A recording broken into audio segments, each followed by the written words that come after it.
TV నేను గౌతమి ఈ రోజు వచ్చేసి మనం కిమ్స్ హాస్పిటల్లో ఉన్నాం. నరహరి గారు మనతో ఉన్నారు. ఐ రిలేటెడ్ ఈ మధ్య చాలా మంది శుక్లాలతో ఇబ్బంది పడుతూ ఉన్నారు. అలాంటి శుక్లాల గురించి డయాబెటీస్ ఉన్న వాళ్ళు ఎలాంటి జాగ్రత్తలు తీసుకోవాలో సార్ అడిగి తెలుసుకుందాం. సార్ నమస్తే. సార్ ఎలా ఉన్నారు?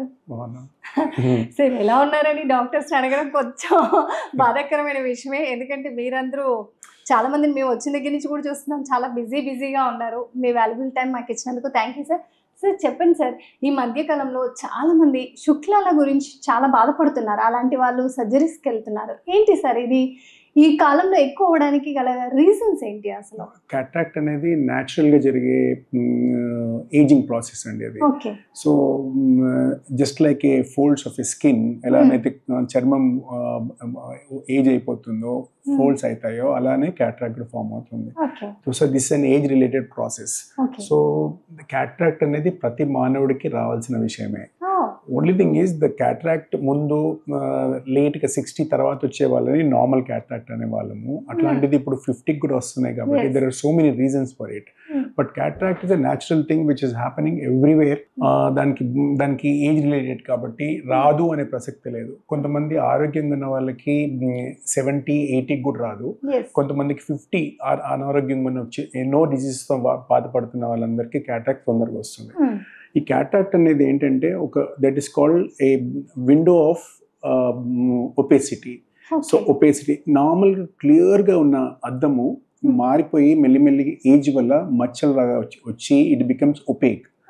The clarity losing the clarity of the lens is called cataract. ఈ క్లారిటీ పోయినందువల్ల మనకి ఆ లెన్స్ క్లారిటీ పోయినందుకు ఏం ఇమేజెస్ కనిపించవు అనమాట. So it's a slow process. ఒకటే రోజు ఇవాళ వచ్చి రేపు పొద్దున క్యాట్రాక్ట్ అని కాదు, కానీ ఇట్ స్టార్ట్ స్లోలీ. అండ్ అందుకొరకే 50 దాటిన ప్రతి పేషెంట్కి మేము ఏమంటామంటే we just go and test every year with a ophthalmologist so that you will understand what is happening with the eyes అని. 50 తర్వాత ఎర్లీ క్యాట్రాక్ట్స్ని ఈజీగా డిటెక్ట్ చేయొచ్చు అనమాట. డాక్టర్ దగ్గరికి వెళ్తే, ఆప్థాల్మాలజిస్ట్ దగ్గరికి వెళ్తే కనుక they will examine and tell మీకు ఎర్లీ క్యాట్రాక్ట్ స్టార్ట్ అవుతున్నాయండి, మీరు డెఫినెట్గా you need to get it tested అని. సో ఈ న్యాచురల్ ప్రాసెస్ని మనం ప్రివెంట్ చేయడం అంటూ చేయొచ్చు, కానీ nothing can be stopped. So prevention ఏంటంటే మంచి ఆరోగ్యంగా ఉండడము, రెగ్యులర్ ఎక్సర్సైజ్ చేయడము, మామూలుగా మంచి తిండి తీసుకోవడము, దాని తర్వాత మనం healthy habits, all these contribute for delaying the cataract surgery. So once cataract is developed there is no other alternative for it except surgery. దానికి సర్జరీ తప్ప మందులతో ట్రీట్మెంట్ కానీ అద్దాలతో ట్రీట్మెంట్ కానీ చేయలేము. చాలా మంది ఏం చేస్తుంటారంటే they keep taking their glasses from a optical shop. Optical shop వాళ్ళకి క్యాట్రాక్ట్ ఉందా లేదా డిటెక్ట్ చేయడం వాళ్ళకి కష్టం. బికాస్ వాళ్ళు చూసేది ఏంటి, అద్దాలు ఉన్నాయా, అద్దాలు మారాయా లేవా చూస్తారు. సో దట్ ఈస్ రీజన్ కొంతమందికి బాగా డిలే చేసుకొని వస్తారనమాట ophthalmologist. So the best thing is after 50 consult an ophthalmologist. They'll test it and find out whether you are having early cataracts or not. So once early cataracts and decide చేసి ఉంటే దానికి treatment అంటూ ఒకటే treatment, surgery తప్ప medicines కానీ మందులు కానీ ఏం పనిచేయవు. అండ్ ఒకప్పుడు ఈ క్యాట్రాక్ట్ సర్జరీ చేసిన తర్వాత 1 month వరకు తలస్నానం చేయొద్దు, దాని తర్వాత బరువులు ఎత్తొద్దు, గట్టి వస్తువులు నమలొద్దు, ఇవన్నీ ఒకప్పుడు ఉండేదన్నమాట. I have gone through all those things. Transition I have been operating these surgeries from last 28 years. So ఇప్పుడు వచ్చిన లేటెస్ట్ టెక్నాలజీలో ఏంటంటే సర్జరీ ఈజ్ బై ఫేకోమెల్సిఫికేషన్, అంటే లేజర్తో అంటారు అనమాట. సో ఈ లేజర్ ఆపరేషన్లో ఏంటంటే it will take 10 to 15 minutes for the surgery. And post-operative period is also very uneventful under 90% of the cases. I'm not talking about the cases where you have other complications like diabetes gaani, hypertension gaani, inka systemic diseases unna vallaki gaani, retina problems unna gaani kaadu gaani, but regular ga common ga vache cataract surgery ki post-operative recovery is also within 1 or 2 days. And people will not even understand that the surgery ayindi dan tarvata next post operative తీసుకోవాలి ఏమీ లేదనమాట. ఇవాళ రేపు rest లాంటిది కూడా లేదనమాట. So the advancements have come so much.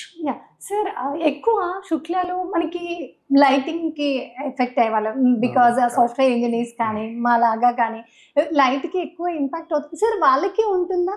ఇంకొక point మీరు మంచి మాట్లాడారు ఏంటి అంటే చాలామంది ఐ దగ్గరికి వచ్చేలోపు నిర్లక్ష్యం చేస్తారు. మామూలుగా జలుబు జ్వరం అంటే వెళ్ళి డాక్టర్ దగ్గర చూయించుకోవడం ఈజీగా చూయించుకుంటారు.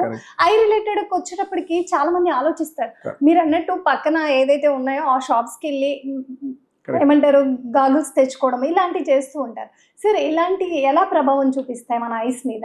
అంటే క్యాట్రాక్ట్ కి as I said it's an ageing process.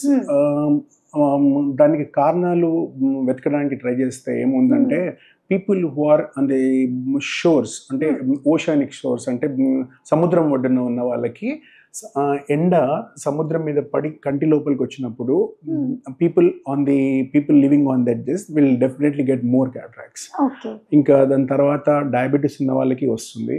దాని తర్వాత రేడియేషన్ కానీ లేకపోతే ఎక్స్రేకి ఎక్స్పోజర్ కానీ ఇవన్నీ అయిన వాళ్ళకి వస్తుంది. సో అదర్వైజ్ మీరు అన్నట్టు ఫ్లాష్ లైట్కి ఎక్స్పోజ్ అవ్వడము, these are all one of the contributing things for developing early cataracts. Cataracts వస్తాయి కానీ బట్ డెఫినెట్గా ఎర్లీగా రావడానికి కారణం ఇవన్నీ కారణాలు అనమాట. సో ఈ ఫ్లాష్ లైట్స్ అవన్నీ they will contribute more on the I to get develop early cataracts. So ఈ వన్స్ ద క్యాట్రాక్ట్స్ రీజన్స్ తెలుసుకోవడానికి ట్రై చేస్తే మాత్రం మోస్ట్లీ మెడిసినల్ కానీ రేడియేషన్ కానీ ఎక్స్రేస్ ఎక్స్పోజర్ అవ్వడం కానీ లేకపోతే కొన్ని మెడిసిన్స్ ఇప్పుడు స్టీరాయిడ్ తీసుకుంటారు కొంతమంది, నెఫ్రాటిక్ సిండ్రోమ్ అని లేకపోతే ఇంకేదేని వల్ల కార్టికోస్టెరాయిడ్ తీసుకున్నారనుకోండి, ఆ కార్టికోస్టెరాయిడ్ వల్ల పోస్టీరియర్ క్యాప్సులర్ ఒపెసిటీ అనేది చాలా కామన్గా వస్తుంది. Those are called complicated cataracts are secondary cataracts. అంటే ఇంకేదో జబ్బు వల్ల క్యాట్రాక్ట్ వచ్చిందన్నమాట. సో నార్మల్గా న్యాచురల్గా వచ్చేదాన్ని సెనైల్ మెచ్యూర్ క్యాట్రాక్ట్ అంటారు. వీళ్ళన్నింటినీ సెకండరీ క్యాట్రాక్ట్స్ కానీ లేకపోతే కాంప్లికేటెడ్ క్యాట్రాక్ట్ కానీ అంటుంటారు అన్నమాట. కారణం తెలిసినప్పుడు ఇప్పుడు క్యాన్సర్కి రేడియేషన్ తీసుకుంటున్నారు అనుకోండి, ఆ రేడియేషన్కి వచ్చిన వాళ్ళు 40 సంవత్సరాలే ఉంటారు కానీ they develop cataract early because of the radiation. That's how it works అన్నమాట. సార్ మరి అలాంటి వాళ్ళకి ఆ డిసీజ్ వల్ల వచ్చింది కదా, మరి అలాంటప్పుడు మీరు మళ్ళీ సర్జరీకి ప్రిఫర్ చేస్తారా? అలాంటి వాళ్ళకి వే ఎలా ఉంటుంది? నేను చెప్పింది ఒకటైతే నిజము, క్యాట్రాక్ట్ ఏ కారణం వల్ల రానివ్వండి, answer is only surgery. There is no way by medicines treat చేసే అదుగు కూడా ట్రీట్ చేయలేము. Only by surgery it will be treated. And ఈ సర్జరీ ఏంటంటే కొంతమందికి కాంప్లికేటెడ్ క్యాట్రాక్ట్స్ వచ్చిన వాళ్ళకి, పోస్టీరియర్ క్యాప్సుల్ వచ్చిన వాళ్ళకి చేయడానికి డిఫికల్ట్, కానీ but one thing is very sure, treatment నౌడేస్ is become very good and with expert hands వీళ్ళకి మళ్ళీ 20-30 సంవత్సరాల క్రితం ఉన్న చూపు వచ్చేస్తుంది. That is the beauty of this cataract surgery. కొంతమంది అడుగుతూ ఉంటారు, మాకు ఇంకా క్యాట్రాక్ట్ రాలేదు, క్యాట్రాక్ట్ వస్తే మేము మంచి లెన్స్ వేయించుకొని అద్దం లేకుండా ఉండగలుగుతామని. సో ఈ క్యాట్రాక్ట్ ప్రొసీజర్ ఏంటంటే ఒకప్పుడు పెద్ద ఇన్సిషన్ తీసుకొని దాన్ని 8 కుట్లు వేసి చేసేవాళ్ళం. ఇప్పుడు ఏంటంటే లేజర్తో చేస్తున్నాం కాబట్టి నెక్స్ట్ డే కల్లా patient will recover and you can start doing everything. తలస్నానం చేయడము, టీవీ చూడడం అన్నీ చేయొచ్చు అనమాట. So that is the beauty of this present surgery. And ఒకప్పుడు ఏం చేసేవాళ్ళం అంటే ఈ ఆపరేషన్ చేసిన తర్వాత మళ్ళీ ఖచ్చితంగా దగ్గర చూపుకు అద్దాలు వాడాల్సి వచ్చేది. ఇప్పుడు ఈ లేటెస్ట్ టెక్నాలజీలో ఏమొచ్చిందంటే మల్టీఫోకల్ ఇంట్రాక్యులర్ లెన్సెస్ అని వచ్చాయి. ఈ మల్టీఫోకల్ ఇంట్రాక్యులర్ లెన్సెస్ ఏం చేస్తాయంటే ఆపరేషన్ అయిన తర్వాత మళ్ళీ అద్దాలు పెట్టాల్సిన అవసరం పడదు ఆపరేషన్ తర్వాత. వెరేజ్ ముందు ప్రతి ఆపరేషన్ చేసిన ప్రతి మనిషికి కూడా ఆపరేషన్ అయిన తర్వాత 4 వారాలకి దగ్గర చూపుకి అద్దం ఇచ్చేవాళ్ళం. బట్ ఇప్పుడు అవన్నీ లేవు. ఇవన్నీ ఇప్పుడు సిలిండ్రికల్ నంబర్స్ అని ఉండేవి అనమాట. నంబర్ మయోపియా కానీ హైపర్ మెట్రోపియా కానీ గ్లాసెస్ వాడుతుంటారు కదా, వాళ్ళకు కూడా ఇప్పుడు ఆ గ్లాసెస్ అంతా తీసేసి క్యాట్రాక్ట్ సర్జరీ చేసినప్పుడు నంబర్ లేకుండా చేసేయచ్చు. టారిక్ లెన్సెస్ అని వచ్చాయి, మల్టీఫోకల్ లెన్సెస్ వచ్చాయి. These are the most advanced IOLs where the life of a patient has become very very smooth. So cataract వచ్చిన తర్వాత ఎర్లీగా డయాగ్నోస్ చేయించుకోవడమే ఇంపార్టెంట్. చేసిన తర్వాత డాక్టర్ గారు ఆపరేషన్ చేయించుకోమని అన్నారంటే తప్పకుండా చేయించుకోవడం మేలు. ఎందుకంటే the more you delay the cataract the more complications will come. So the complication రావద్దు అంటే డాక్టర్ గారు ఎర్లీ క్యాటరాక్ట్స్ ఉన్నాయి చేయించుకోండి అంటే చేయించుకోవడం బెటర్. ఒకప్పుడు ఏమయ్యేదంటే బాగా మెచ్యూర్ అయిన తర్వాత కానీ ఆపరేషన్ చేసేవాళ్ళం కాదు. ఇప్పుడు ఏంటంటే ఆపరేషన్ ఎంత మెచ్యూర్ కాకుండా విజన్ తగ్గితే చేసేస్తున్నాం అంటే మంచి చూపు వస్తుంది కాబట్టి we do it early stage. So this is the difference between previous cataract surgery and the present cataract surgery. Sir surgery అయిపోయాక చాలా మంది మీరు అన్నట్టు నమలడం అది అని అంటారు, కానీ వాళ్ళు ఎలా సార్ మళ్ళీ ఎలా ప్రికాషన్స్ తీసుకోవాలి? మళ్ళీ నార్మల్ లైఫ్ కి వెళ్ళిపోతూ ఉంటారు చాలా మంది, అంటే మళ్ళీ స్క్రీన్ కి చూసే జాబ్స్ ఉంటాయి. అలాంటి వాళ్ళకి ఏం చెప్తారు సార్, ఎలాంటి జాగ్రత్తలు తీసుకోవాలి? క్యాటరాక్ట్ సర్జరీ తర్వాత ఒకప్పుడు ఏమయ్యేదంటే ఒక 1 month పాటు వాళ్ళతో ఒక అటెండర్ ఉండి డ్రాప్స్ వేస్తే కానీ నడిచే సిచ్యువేషన్ ఉండేది కాదు. ఇప్పుడు ఏంటంటే ఈ క్యాటరాక్ట్ సర్జరీలో post operative period is really uneventful. Operation అయిన నెక్స్ట్ డే నుంచి ఒక 3 days తర్వాత they can sit in front of computer for 10 hours a day. There is no problem about it, except that the glasses which they are supposed to be prescribed will not come before 2 to 3 weeks. Kabatti this is the only thing which will hamper them going for a glasses. But definitely glasses తీసుకున్న తర్వాత within 2 to 3 weeks they can go back to their work very efficiently without any problem, much better way than what they used to have. ఇంకొకటి ఈ operation అయిన తర్వాత నమలడము అవన్నీ పూర్తి తగ్గిపోయండి. Operation చేసిన next day తలస్నానం చేయడము, టీవీ చూడడము, అన్ని పనులు చేసుకోవడము, అన్ని తినడం జరగచ్చు. So only thing is provided the diabetes కానీ హైపర్ టెన్షన్ ఉంటే ఆ సంబంధించిన వ్యాధులకి ట్రీట్మెంట్ తీసుకుంటూ డ్రాప్స్ ఒక పోస్ట్ ఆపరేటివ్ పీరియడ్లో ఒక డ్రాప్స్ వేయడం తప్ప వాళ్ళకి ఇంకొక ఎక్స్ట్రా థింగ్ ఏముండదు. ఉట్టి డ్రాప్స్ ఒకటమే. డ్రాప్స్ కూడా వాళ్ళకి we help them to know how to put a drops. So వాళ్ళంతలో వాళ్ళే 2 గంటలకు ఒక మారు వేసుకుంటే సరిపోతుంది. సో శుక్లాలు తీసినాక మీరు వేసే గ్లాసెస్ లో కూడా చాలా చేంజెస్ ఉంటాయి. ఎక్కువ ఏది ప్రిఫర్ చేయొచ్చు అంటారు సార్? అంటే తెలియని వాళ్ళ గురించి మనం మాట్లాడుకుంటున్నాం కదా, వాళ్ళకి ఎలాంటి గ్లాసెస్ ప్రిఫర్ చేస్తే బాగుంటుంది లాంగ్ టైం ఉండడానికి? ఇప్పుడు క్యాటరాక్ట్ సర్జరీ డిసైడ్ అయిన తర్వాత ముందు చేసే ఆపరేషన్ లాగా అంటే కుట్లు వేసే ఆపరేషన్ చాలా మటుకు ఇప్పుడు ఎవరు చేయడం లేదు, చాలా తక్కువ మంది చేస్తున్నారు. But that is one thing which will take recovery time more than 1 month. So that is almost should be avoided. ఇంకొకటి ఏంటంటే ఈ ఫేకోఎమిల్సిఫికేషన్ ఆర్ లేజర్ అనే సర్జరీ ఎట్లా ఉంటుందంటే 10-15 నిమిషాల్లో ఒక సర్జరీ అయిపోతుంది. సో ఆపరేషన్ చేసే డాక్టర్ని బట్టి చేసిన ఇన్స్ట్రుమెంట్స్ బట్టి దాని కాస్ట్ పెరుగుతుంటుంది. ఇంకొకటి సపోజ్ ఇన్స్ట్రుమెంట్స్ ఎట్లా అయిపోయాయి అంటే they are very expensive. Ophthalmology instruments are very expensive. They start from 15 lakhs is the minimum to almost around crore rupees is the phaco machine. So ఇది అయిపోయిన తర్వాత surgeon instruments are same, but depending on the amount you are paying or lens you use, the rates పెరుగుతుంటాయి అన్నమాట. Indian lens ఉంటుంది. Indian lens బాగానే పనిచేస్తుంది కానీ quality of vision will be little different. So Indian lens పెట్టుకోవచ్చు. Imported lens అంటారు. ఈ రెండింటిని కూడా మోనోఫోకల్ లెన్స్ అంటారు. మోనోఫోకల్ ఐఓఎల్ అంటే ఏంటంటే ఆపరేషన్ అయిన తర్వాత మళ్ళీ you will have to use glasses for reading. So ఇవి చాలా కామన్గా వాడేది మోనోఫోకల్ లెన్సెసే వాడతారు. Because most of the elderly people they prefer using glass after surgery only చదివేటప్పుడే కాబట్టి they don't mind it. But nowadays people are enterprising and second thing is they are working. వాళ్ళకి they don't want the use glasses also. Multifocals have come. They are the advanced IOLs where operation అయిన 1 weekలో దూరము దగ్గర అంతా బాగా కనబడుతుంది. Adjust కావడానికే కొంచెం time పడుతుంది కానీ ఒకసారి అడ్జస్ట్ అయిపోయిన తర్వాత వాళ్ళు చిన్నప్పుడు వాళ్ళకున్న చూపంత విజన్ వస్తుంది అనమాట. That is the mostly uncomplicated cases గురించి పర్ఫెక్ట్గా వస్తుంది విజన్. సార్ శుక్లాలు గ్లైకోమా సేమ్ ఒకటేనా సార్? లేదండి. Cataract and glaucoma totally different. Cataract is at least చూపు తగ్గుతుందని తెలుస్తుంది. Glaucoma is a silent killer. దాన్ని ఏంటంటే మనకు తెలియకుండానే చూపును పూర్తి తగ్గించేస్తుంది. అందుకొరకే నేను చెప్పింది ఏంటంటే all the 50 years old people who are there, once they go to an ophthalmologist, they see that intraocular pressure test చేసి గ్లోకోమా ఉందా లేదా నిర్ధారిస్తారు. అది చాలా చాలా డేంజరస్ డిజీజ్. క్యాటరాక్ట్ అంటే ట్రీట్ చేసిన తర్వాత మళ్ళీ మీకు విజన్ వస్తుంది కానీ గ్లోకోమా వల్ల పోయిన విజన్ మళ్ళీ రాదు. That is the biggest disadvantage of glaucoma. Glaucoma is big topic by itself, but glaucoma and cataract are not same అండి. మనకి శరీరానికి మనకు ప్రెషర్ అంటే ఎట్లా ఉంటుందో బ్లడ్ ప్రెషర్ అని 120/80 అని ఎలా అంటామో కంటికి కూడా ఒక ప్రెషర్ ఉంటుంది. దాన్ని ఇంట్రాక్యులర్ ప్రెషర్ అంటారు. ఎనీథింగ్ మోర్ దెన్ 20 diopters, అది 20 diopter లోపల ఉండాలన్నమాట. 20 millimeters HG ఉంటుంది అనుకోండి, millimeters of HG అంటారు mercury.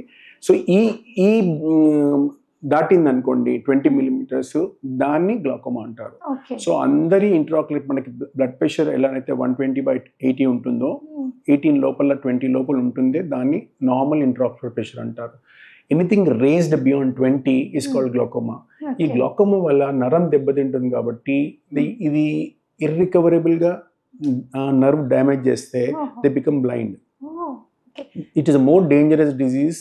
If it allow to progress, it will become totally blind in glaucoma. అయ్యనే చాలా మంది చాలా లైట్ తీసుకుంటారు, కానీ మీరు చెప్తుంటే సబ్జెక్ట్ వైస్ వింటుంటే ఏదైనా నర్వ్స్ తో సంబంధించింది కాబట్టి ఎంత సెన్సిటివ్ పార్ట్స్ కూడా కరెక్ట్ అండి.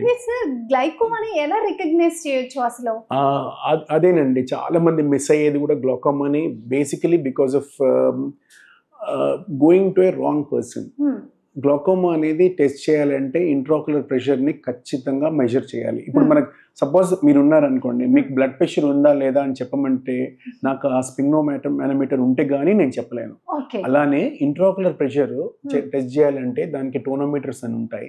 ఇవి టెస్ట్ చేసి మీకు ఇంట్రాక్యులర్ ప్రెషర్ నార్మల్ ఉందండి అని చెప్తే గానీ మీకు గ్లాకోమా లేనట్టు తెలియదు అనమాట. సో మీకు ఇప్పుడు సపోజ్ ఆప్టికల్ షాప్, చాలా మంది చేసే తప్పు ఏంటంటే ఒక ఆప్టికల్ షాప్ కి అలవాటు అయిపోతుంది. తప్పేం లేదు దాంట్లో, కానీ అద్దాలు రెగ్యులర్ గా ఆప్టికల్ షాప్ అతను అలవాటు అయిపోయి వాళ్ళ గ్లాసెస్ ఇస్తూ ఉంటారు అనమాట. When they start taking glasses, they don't test for intraocular pressure. Intraocular pressure test చేయకపోతే మీకు గ్లాకోమా ఉందా లేదా అనే విషయం తెలియదు మనకి. So ఇది only ophthalmologist will be able to see whether intraocular pressure is raised or not. If it is raised, the treatment is మళ్ళీ సర్జరీ ఏమి ఉండదు గ్లాకోమాలో, ఓన్లీ మెడిసిన్స్ వేసుకుంటే సరిపోతుంది. కానీ రికగ్నైజ్ చేయడమే చాలా మందికి అడ్వాన్స్ స్టేజ్ లో రికగ్నిషన్. సింప్టమ్స్ ఏమైనా ఉంటాయా అంటే మనం చాలా unfortunately that is the reason the గ్లాకోమాకి పెయిన్ ఉండదండి. పెయిన్ ఉండకుండా మెల్లిగా అది ఏంటంటే కబలిస్తుంటుంది అనమాట విజన్ ని. చాలా మందికి 90% విజన్ పోయే వరకు వాళ్ళకి పోయిందంటే విజన్ పోయినట్టే తెలియదు. That is the biggest disadvantage of, అంటే danger thing about glaucoma is that people will not come to know they have glaucoma until the more than 70 to 80% of the vision is damaged. Because regularly they have not seen an ophthalmologist, they have not got an intraocular pressure tested. So all these things will contribute to not to diagnose a glaucoma. Sir, మీరు ఇప్పుడు మనం ఎంతసేపు దీనికి గ్లైకోమా గురించి, శుక్లాల గురించి మాట్లాడాం. Sir, వీళ్ళందరికీ major మన బాడీలో పెద్ద రోగం ఏంటి అంటే డయాబెటీస్. అది వస్తే చాలు అన్ని మనతో ఉన్నట్టు అంటాం. సార్, డయాబెటీస్ ఉన్న వాళ్ళ పరిస్థితి ఏంటి? ఇలాంటి సర్జరీస్కి అది అసలు కంట్రోల్ అవ్వదు. అలాంటి వాళ్ళకి ఏంటి సార్ అసలు? Diabetes is a systemic disease అండి. అది ఈ మధ్య కాలంలో diabetes percentage of diabetes is become really alarmingly more. అంటే ఒకప్పుడు డయాబెటీస్ అంటే ఇది అన్ని బ్యాడ్ ఫుడ్ హ్యాబిట్స్ వల్ల వచ్చిన థింగే diabetes is a systemic disease which affects the eye maximally. అంటే ఒక మనిషికి ఈ మధ్య అంటే one of the biggest cause of blindness చూసుకున్నాం అనుకోండి, ప్రపంచంలోనే అందరికన్నా common reason for blindness is cataract only. కానీ క్యాట్రాక్ట్ ఏంటంటే preventable, and second thing is it can be treatable cause. వెరాజ్ డయాబెటీస్ వల్ల పోయిన కన్ను మళ్ళీ వచ్చే అవకాశం లేదండి. సో డయాబెటీస్ అనేది ఉన్న వాళ్ళకి ఖచ్చితంగా చేయాల్సిన విషయం ఏంటంటే బ్లడ్ షుగర్ని ఎప్పటికీ కంట్రోల్లో పెట్టుకోవాలి. ఎవ్రీ 6 months to 1 year, అంటే 50 years దాటిన వాళ్ళకి ఎవ్రీ 6 months కానీ 1 year కానీ ఈ ఫండస్ ఎగ్జామినేషన్ అని చేస్తాము. ఫండస్ అంటే వెనుక రెటీనా అనేది అఫెక్ట్ చేస్తుంటుంది. ఈ డయాబెటీస్ అనేది ఏం చేస్తుంది కంట్లో అంటే, కంటి లోపల ఉన్న వెనుక పొరని రెటీనా అంటాము. ఎక్కడైతే మనం లైట్ అంతా పోయి పడుతుందో దాన్ని రెటీనా అంటారు. అదంతా తీసుకొని ఒక నర్వ్ తీసుకొని పోయి బ్రెయిన్కి సప్లై చేస్తుంటుంది. So that is how our I works is the camera. So ఈ రెటీనా ఎక్కడైతే మనం విజన్ అంతా పోయి అక్కడ పడుతుందో ఆ రెటీనా పాడవుతుంటుంది. అది ఎవరికి బయట ఫండస్ ఎగ్జామినేషన్ చేయకుండా నీకు డయాబెటీస్ రెటినోపతి ఉందా లేదా చెప్పడం కష్టం. So this has to be done by a doctor ophthalmologist by doing a fundus examination. ఈ ఫండస్ ఎగ్జామినేషన్లో డయాబెటీస్ వల్ల ఏమైనా చేంజెస్ వచ్చాయా లేవా, వస్తే కనుక ఏం ట్రీట్మెంట్ చేయాలనేది తర్వాత అంటే నెక్స్ట్ స్టెప్. బట్ డయాబెటీస్ ఉన్న వాళ్ళు చేయాల్సిన ఫస్ట్ థింగ్ ఈజ్ ఎప్పటికీ బ్లడ్ షుగర్ కంట్రోల్ ఉంటుంది. సామాన్యంగా ఏమవుతుందంటే డయాబెటీస్ వచ్చిన 5-10 years వరకు బ్లడ్ షుగర్ కంట్రోల్ చేయడం చాలా ఈజీగా ఉంటుంది. వాళ్ళు తిన్నా తినకపోయినా ఎక్కువ తిన్నా బ్లడ్ షుగర్స్ ఫ్లక్చువేట్ ఎక్కువ కావు. So the blood sugar diabetic changes 5 years లోపల ఎక్కువ కనిపించవు. కానీ once after the blood sugar stops becoming normal, they'll keep fluctuating, the eye gets affected. And I have seen in my life so many people becoming blind because of diabetic, not taking the treatment in the right time. So ఏం చేయాలి అంటే diabetes first blood sugar control చేయడం is the first primary thing. Second important thing is ఈ diabetes ఉంది అన్న తర్వాత every year fundus examination from A ophthalmologist is mandatory. ఈ fundus ఎగ్జామినేషన్లో ఏం తెలుస్తుందంటే రెటీనా ఎలా ఉంది, డయాబెటీస్ వల్ల ఎంత ఎఫెక్ట్ అయింది. సపోజ్ దీంట్లో ఏముంటుందంటే background diabetic retinopathy, non proliferative diabetic retinopathy, proliferative diabetic retinopathy, 3 stages ఉంటాయి. ఈ బ్యాక్గ్రౌండ్ డయాబెటిక్ రెటినోపతి అనేది 10-15 సంవత్సరాల డయాబెటీస్ ఉన్న ప్రతి ఒక్కరికి ఈ కనబడుతుంటాయి. దీంట్లో ఏంటంటే రక్తాలు చిమ్ముతుంటాయి అన్నమాట, రెటీనా మీద చిన్న రక్తాలు వస్తుంటాయి. అవి క్రూషియల్ పార్ట్స్లో ఆఫ్ రెటీనాలో వస్తే చూపు తగ్గుతుంది. అవి కాకుండా పెరిఫెరీలో వచ్చింది అనుకోండి చూపు తగ్గదు, కాబట్టి వాళ్ళకి ఏం తెలియదు. సో ఈ background diabetic retinopathy is preventable and it can be treated. Laser చేసి పాన్ రెటినల్ ఫోటోకోయాగులేషన్ అంటారు. ఇవి చేస్తే ఏమవుతుందంటే అక్కడితో ఆ డయాబెటిక్ చేంజెస్ అవుతాయి అన్నమాట. ఇవి కాకుండా when you don't see it properly and allow it to progress, then it will go into non proliferative diabetic retinopathy. అది కూడా లేజర్ చేసి కొంచెం వరకు ఆపచ్చు. కానీ ఈ ప్రాలిఫరేటివ్ డయాబెటిక్ రెటినోపతి వచ్చిందంటే they are almost nearing to blindness. So డయాబెటీస్లో చేయాల్సింది ఏంటంటే early good prevention is better than cure అని. సో డయాబెటిక్ రెటినోపతి వచ్చింది అని తెలిసిన తర్వాత మళ్ళీ ఆపరేషన్స్ ఏముండవు డయాబెటిక్ రెటినోపతికి, ఓన్లీ లేజర్ చేసి ఎక్కడెక్కడ బ్లీడ్ అవుతుందో అక్కడ కోయాగులేట్ చేస్తే వాళ్ళ ప్రోగ్రెషన్ తగ్గుతుంది. So follow up with the ophthalmologist and getting a fundus examination regularly is the only way to avoid complications of diabetic retinopathy. సరే, ఇప్పుడు దాకా డయాబెటీస్ గురించి, శుక్లాలు, గ్లైకోమా గురించి మాట్లాడాం. ఈ చాప్టర్ ఎంత మాట్లాడినా తరిగిపోదు అనమాట, ఉంటూ ఉంటుంది. సార్, అందరికీ కామన్గా పీపుల్ అసలు ఐ గురించి ఎలాంటి జాగ్రత్తలు తీసుకోవాలి? ఇప్పుడు ఐసైట్ పాయింట్స్ వైజ్ ఇస్తారు, మీరు అన్నట్టు పక్కన ఏదైతే స్పెట్స్ షాప్ ఉందో అక్కడికి వెళ్తారు, తెచ్చుకుంటారు. కానీ నిజంగా దానివల్ల లెన్సెస్ పెట్టుకునే వరకు వస్తుంది. సార్, ఎలాంటి జాగ్రత్తలు తీసుకోవాలి? కంటికి స్పెషల్గా జాగ్రత్తలు అంటూ ఏం లేవండి. ప్రాబ్లం ఏంటంటే చిన్న పిల్లలు చూస్తే చాలా మందికి ఏమంటారంటే క్యారెట్స్ తినలేదు కాబట్టి వచ్చింది అని. అదొక పెద్ద అపోహ అనమాట. ఏమవుతుంది, పీపుల్ న్యూ బోర్న్ పీపుల్కి అంటే 6 నెలల వరకు బ్రెస్ట్ ఫీడింగ్ లే 1 year 2 years వరకు చేసేవారు ముందు. I'm talking about 30-20 years back. The mother used to feed the child for more than 1 year or 2 years only on breast milk. దానివల్ల ఏమయ్యేదంటే ఈ breast milk has lot of multivitamins and nutritions but lacks vitamin A. Vitamin A అనేది దాంట్లో లోపిస్తుంది మిల్క్లో. కాబట్టి people who are only breast fed for year vitamin A తగ్గేది అనమాట. దానివల్ల విటమిన్ ఏ డెఫిషియన్సీ వచ్చేది. సో వన్స్ ఇవాళ రేపు I don't think many people are giving breast feeding for more than 3 months or 6 months. Automatically they are going back to the semi solid foods and food which has any green leaf vegetables, any carrots will have vitamin A. So ఈ vitamin A deficiency అనేది చాలా మటుకు తగ్గడానికి కారణం ఏంటంటే long duration of breast feeding లేదు కాబట్టి. The mothers are not feeding breast feeding for more than 3 months or 6 months కాబట్టి, and they are starting weaning off them to semi solid foods and solid foods కాబట్టి. So అదొక పెద్ద problem ఉండేది నేను చదువుకునేటప్పుడు almost 25-30 years back. Vitamin A deficiency చూసేవాళ్ళం పిల్లల్లో. ఇప్పుడు it is very rarely seen because they are already on to solid food. Only milk మీద ఉన్న వాళ్ళకి వచ్చేది అనమాట. సో ఈ క్యారెట్స్ అనేవి 5 years తర్వాత పిల్లలకి makes no sense. Whatever you are eating, that will have lot of vitamin A. So పెద్దోళ్ళకి విటమిన్ ఏ డెఫిషియన్సీ వచ్చే అవకాశమే లేదు. అంటే they are starving and some cancers వచ్చి అన్న వాళ్ళకి విటమిన్ ఏ సప్లిమెంట్ ఇస్తాం, కానీ otherwise there is no need. కామన్గా చూడాల్సింది అంటే హెల్దీ హ్యాబిట్స్ అండి. As your health is very good, the eyes are also good. If your health is not, I have seen patients who are 90 years and still cataract నుంచి వెతుకుతూ దొరకదు. కొంచెం అక్కడక్కడ cataracts వస్తాయి అన్నమాట, ప్యాచెస్ వస్తాయి క్యాటరాక్ట్, కానీ ఇంకా ఫుల్లీ డెవలప్ కాలేదు. కొంతమంది 45-50 ఉంటారు, అంటే బ్యాడ్ హ్యాబిట్స్ ఉంటాయి, తిండిలో సరిగ్గా ఉండదు, సరిగ్గా తినరు, అవన్నీ contribute to get a cataract or eye diseases. So the best option is మీరు హెల్దీగా ఉండి రెగ్యులర్గా ఎక్సర్సైజ్ చేసి యోగా చేసి మీరు ఫుడ్ సరిగ్గా రిస్ట్రిక్ట్ చేసుకొని ఇవన్నీ చేస్తే నార్మల్గా healthy body will contribute to the healthy ice. చాలా మంది ఏమనుకుంటారు విటమిన్ ఏ తిన, నేను చాలా మంది మదర్స్ వింటుంటాను, సార్ నేను మా పిల్లలకి ఎంత క్యారెట్స్ ఇస్తాను బట్ నా నంబర్ పెరుగుతూనే ఉందండి.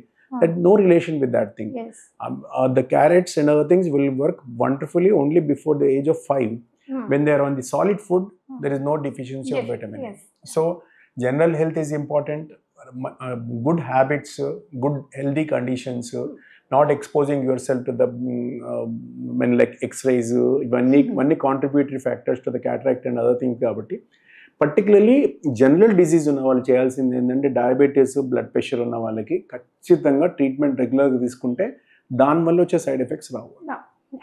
Thank you so much sir, me valuable time మాకు ఇచ్చి ఇంత మంచి ఇన్ఫర్మేషన్ ఇచ్చినందుకు థ్యాంక్ యూ సో మచ్. ఇది వాళ్ళ ప్రోగ్రామ్. రేపు మరో ప్రోగ్రామ్తో మళ్ళీ కలుసుకుందాం. కీప్ వాచింగ్ పల్లవి టీవీ.